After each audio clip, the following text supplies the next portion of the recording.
बड़ी important news है। वो द न्यूज़ के अंदर एक ख़बर शाया हुई है और ख़बर शाया करने वाले जो हमारे साथी हैं, नौजवान हैं, बरखुरदार है, उसका नाम है कासिम अब्बासी। तो कासिम अब्बासी की ख़बर पढ़ के मुझे काफ़ी परेशानी हुई है। परेशानी मैं अभी आगे ये एक्सप्लेन करेंगे तो आपको बताता हूँ।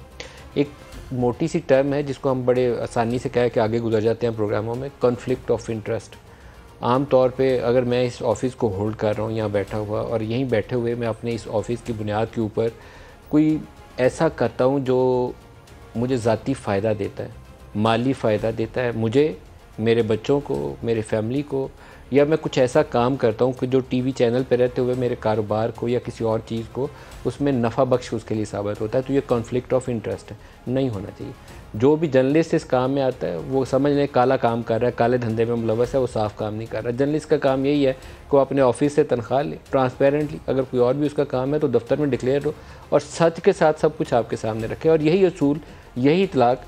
जो पोलिटिकल ऑफिस होल्डर्स हैं उनके ऊपर, या पब्लिक ऑफिस होल्डर्स हैं उनके ऊपर इस असूल का इतलाक होता है कि प्राइम मिनिस्टर है, प्रेसिडेंट है या मिनिस्टर है, उसके ऑफिस में रहते हुए वो कुछ ऐसा काम ना करे कि उसके ज़ाती नफ़ा का वो बायस बन जाए। स्टोरी का आगाज़ कुछ ऐसे है कि अल कादिर, कल भी मैंने प्रोग्राम में ज़िक्र किया था, रियाज़ मलिक साहब से उस काम के लिए ज़मीन हासिल की गई और ज़मीन के ऊपर जो लेटर्स नज़र आते हैं कि वो मलकियत नज़र आती है कि वो इस वक्त फ़राह खान की है। फ़राह खान कहाँ पर है मुझे मालूम नहीं है, लेकिन बहरहाल पाकिस्तान छोड़ के जा चुकी है। फ़राह खान के ऊपर स्टोरीज़ की एक लंबी दास्तान है और मैं रोज़ाना कह रहा हूँ और ये मेरा यकीन बढ़ता जा रहा है कि जितनी देर मैं उसके फ़राह खान का तज़किरा करता हूँ, मुझे लगता है कि प्राइम मिनिस्टर के लिए बहुत बड़ा बोझ है जो आने वाले दिनों में इनको सेटल करना, उनको संभालना मुश्किल हो जाएगा। कासिम अब्बासी को मैंने दरख्वास्त की कि यार हमें आप इसको स्टोरी को एक्सप्लेन करें, पूरी खबर तो हम पढ़ नहीं सकते, उनके डॉक्यूमेंट स्क्रीन के ऊपर हैं तो उनसे 1 बाय 1 सवाल करते हैं, आपको ख़बर समझ आ जाएगी।